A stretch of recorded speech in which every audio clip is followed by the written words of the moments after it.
So I just watched Madam Web and it was a wonderful disaster. Now, initially I was going to rent this movie for a price, but luckily I found out that the movie was streaming on Netflix, so I decided to fire up my VPN and watch it that way. The film is already #1 on Netflix at the time of this review, so who cares if you are hate watching it for attention. For me personally, it is actually a breath of fresh air to finally watch something that I can't constantly cringe at. The second season of Velma, I watched that and I was cringing the whole time. Why did I watch Velma season 2? Because the movie, however, it was still cringy, but my point is, it's not as bad as Velma. It's obviously not good, to put it bluntly, but yeah, better this more than that. Now for the character of Madam Web, I've only ever been familiar with this character from the video game, Spider-Man: Shattered Dimensions. In that game, she is depicted as an old woman who is blind but can see the future and other realities. I haven't even gotten that far into Spider-Man, the animated series, and she is in it as well, playing the same role. The idea of the character is not a bad one. I'm obviously not used to Spider-Man having some sort of ethereal mentor or something. I thought nothing about this character, that is until Sony decided to make a movie based around this character, and the trailer that they put out was nothing short of bewilderment. The biggest giveaway for me was how poorly edited and structured the trailer seemed, including the expository dump about Cassie's mother and how she was killed by this guy who was with her mother in the Amazon while she was researching spiders, right before she died. Who is this guy and why is he dressed like a Hot Topic version of Spider-Man? And then the movie came out and people hated it, big shock. And I watched it later on to see if it was that bad, and what was my mind on when it rolled? Oh wait, this movie takes place in 2003? Holy shit, this takes place after the 9/11 disaster, guys. Nobody is sad or scared.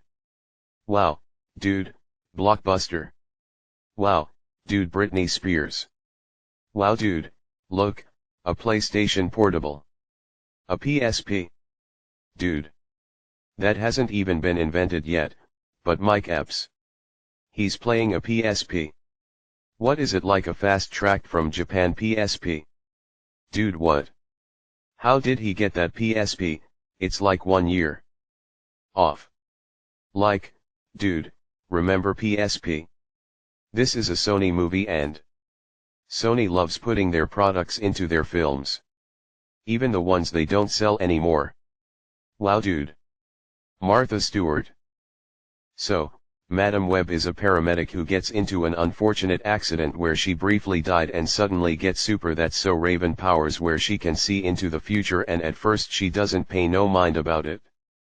But then Shadow the Spider-Hawk shows up to try and kill some teenage girls whom saw in his future that they will kill him because reasons. He has like a magic spider that he stole from Cassie's mom, so maybe that's why. And he's going to kill them before they could get spider powers and stop or something. So now, Cassie must protect these girls at all cost. Fumbling from time to time to do some private alone time where the girls stupidly put themselves in danger because they're dumb teenagers. Not even Adam Scott could do anything to protect them. And that's basically the story in a nutshell. Apart from all that, the story has no structure. It's paced very erratically, it doesn't make sense all the time, and the ending just leaves me with so many questions. And I don't even want to try and make sense of this movie, but hear me out. I don't mind a story that is about an obscure comic book character. In a time where the MCU had dominated the cinema scene with characters most audiences have never heard of, you'd be hard-pressed about anyone who has never heard of Madam Web or Morbius before. Which contributes to the bigger problem here.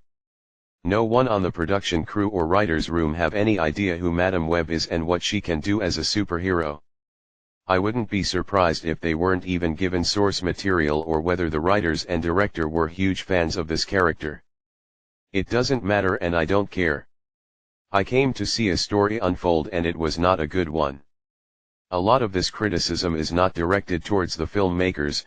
I do not wish any harm on them or their careers, Surely other forces were at work to possibly sabotage this film. I can think of one good reason, but I'm too thirsty to even think about it. I feel like a Pepsi. The editing is obviously very awful. The cinematography just bland and lifeless. There is no identity in terms of the visuals, the color palette is very coolish and blue. The lighting is also bad. It's hard to see anything in the dark when the opacity is low and I can't see the ugly spider people and evil spider guy. Special mention goes to all those weird angles and lens they decided to use when filming action scenes, mainly with those product placement shots. Calvin Klein. Evil Spider-Man loves Calvin Klein underwear. Yum. There is fight choreography in this and it is bad. They do this shot where he flips web onto a table but he jumps onto the ceiling and throws her across the room while he's upside down. Oh. The characters have bad ADR throughout the dialogue. The dialogue is bad. They keep referring to Ezekiel as the ceiling guy. It got super annoying very quickly. And I know what they're trying to do, they're trying to avoid name-dropping Spider-Man, but at this point you really can't help yourself. It's clear that Sony wants nothing to do with getting involved with Disney's affairs on the ownership of the Spider-Man character. But it's okay, as long as you have Venom, Morbius and Kraven, you can make up whatever bullshit to get your potential cinematic universe just like your competitors. This may not come as a shock to you all, but I did not give a single shit about any of the characters in this movie. Who cares? I can't remember any of their names, hell, I hardly even remembered the computer lady who was helping Evil Spidey. The teenagers were forgettable, they don't have any defining characteristics other than being angsty whiny girls. Evil Spidey is laughably horrible. His acting in particular is bad. And I especially don't care about Cassie. She is the literal definition of a nothing burger. There is about 2 scenes in the movie where she cares for a stray cat and it goes nowhere. She tells the cat us strays gotta stick together. And I'm like, what? Girl, you work as a paramedic and live in a breathable apartment. What are you talking about? I think I might have dementia because for a moment I thought I was watching Catwoman. That's how much of an identity crisis this film has. Hell, I'd take Catwoman 2004 over this. Dakota Johnson, I'm pretty sure I've seen her act better in otherwise good movies. The Social Network and the Suspiria remake are such examples where she shines. However, the material she is given here is doing no favors for her. The only other character I felt more of a connection to was Adam Scott, who, get this, is named Ben Parker. They are so desperate to try and squeeze familiar lore into the story it's almost like it's speed-running Spidey lore into an hour-and-a-half feature. On top of bad editing, forgettable and loathsome characters, the special effects are even awful. It's actually hilarious seeing such a huge budget of $100 million would have effects this awful looking. Everything Everywhere All at Once has an even lower budget and the effects look so much better in that film. It's also a good movie that has a voice and an inspiring message. Madam Web may as well be the anti-Everything Everywhere All at Once. The final battle scene is especially funny. Everything in this movie is taken so seriously in terms of tone, the characters act so dramatic and angsty, nobody has any light-hearted or comic relief moments. Yet the seriousness of the situations that happen in this flick is on a level of soap opera, it becomes so hilarious. Who would have thunk that the final battle of the movie takes place at the top of a Pepsi Cola sign? Might as well just have Pepsi Man show up and save the day, otherwise he'd be a much more interesting character to watch than Cassie Webb. By the way, that is actually her name. Also, this is just a nitpick, but I am so sick of characters getting killed by falling debris. Also, that whole subplot with the Spider-Women being essential to the story that is completely dropped until the end. None of these girls get spider powers until the end credits start to roll. The trailers basically lied to us. I guess you can say we all got Madam Web blocked, am I right? Oh man, these jokes write themselves, don't they? So yeah, overall, Madam Web is a disaster of a film. It fails at being a superhero movie and a drama at the same time. The characters are as memorable as a piece of toast. The story and the plot are unstructured and incompetently written. The effects are laughable. But at least Pepsi redesigned their brand logo thanks to this movie. And yeah, this movie is a bomb.